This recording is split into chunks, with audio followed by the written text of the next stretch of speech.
हरे कृष्णा। धर्मराज युधिष्ठिर कहने लगे कि हे कृष्ण, वैशाख मास की शुक्ल पक्ष की एकादशी का क्या नाम है तथा उसकी कथा क्या है? इस व्रत की क्या विधि है? यह सब विस्तार पूर्वक बताइए। श्री कृष्ण कहने लगे कि हे धर्मराज, मैं आपसे एक कथा कहता हूँ जिसे महर्षि वशिष्ठ ने श्री रामचंद्र जी से कही थी। एक समय श्री राम बोले कि हे गुरुदेव, कोई ऐसा व्रत बताइए जिससे समस्त पाप और दुख का नाश हो जाए। मैंने सीता जी के वियोग में बहुत दुख भोगे हैं। महर्षि वशिष्ठ बोले, हे राम, आपने बहुत सुंदर प्रश्न किया है। आपकी बुद्धि अत्यंत शुद्ध तथा पवित्र है। यद्यपि आपका नाम स्मरण करने से मनुष्य पवित्र और शुद्ध हो जाता है, तो भी लोकहित में यह प्रश्न अच्छा है। वैशाख मास में जो एकादशी आती है उसका नाम मोहिनी एकादशी है। इसका व्रत करने से मनुष्य सब पापों तथा दुखों से छूटकर मोह जाल से मुक्त हो जाता है। मैं इसकी कथा कहता हूँ, ध्यानपूर्वक सुनो। सरस्वती नदी के तट पर भद्रावती नाम की एक नगरी में द्युतिमान नामक चंद्रवंशी राजा राज करता था। वहाँ धन धान्य से संपन्न व पुण्यवान धनपाल नामक वैश्य भी रहता था। वह अत्यंत धर्मालु और विष्णु भक्त था। उसने नगर में अनेक भोजनालय, प्याऊ, कुएं, सरोवर, धर्मशाला आदि बनवाए थे।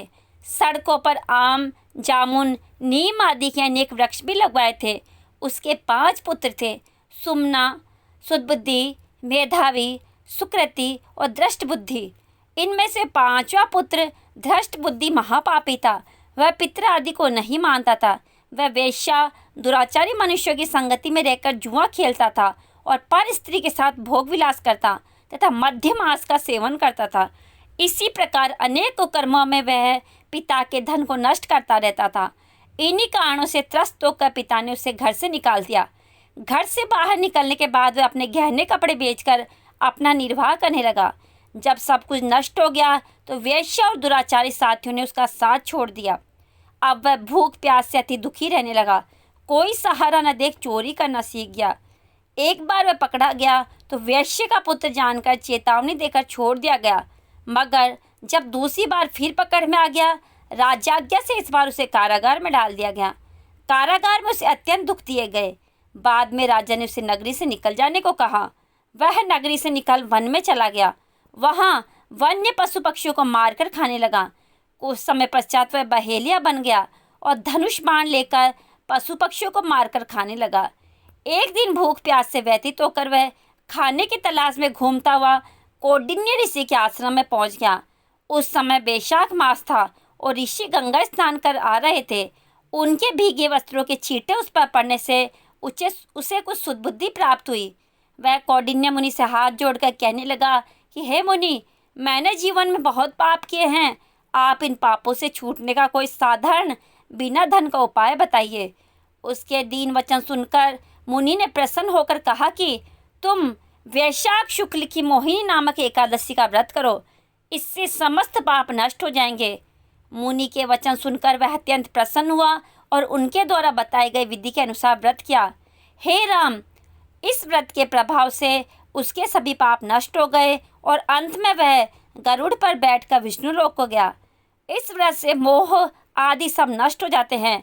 संसार में इस व्रत से श्रेष्ठ कोई व्रत नहीं है। इसके महात्म्य को पढ़ने से अथवा सुनने से 1000 गोदान का फल प्राप्त होता है।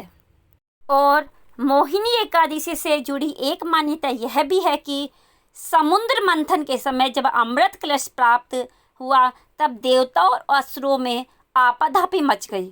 असुर देवताओं से अधिक बलशाली थे, जिसकी वजह से वे देवताओं पर भारी पड़ने लगे। जिसके बाद सभी देवताओं ने भगवान विष्णु से मोहिनी रूप धारण करने का आग्रह किया और भगवान विष्णु ने मोहिनी रूप धारण कर असुरों को अपने मोह के जाल में फंसाकर सारा अमृत देवताओं को पिला दिया। इससे सभी देवताओं ने अमृतत्व प्राप्त किया।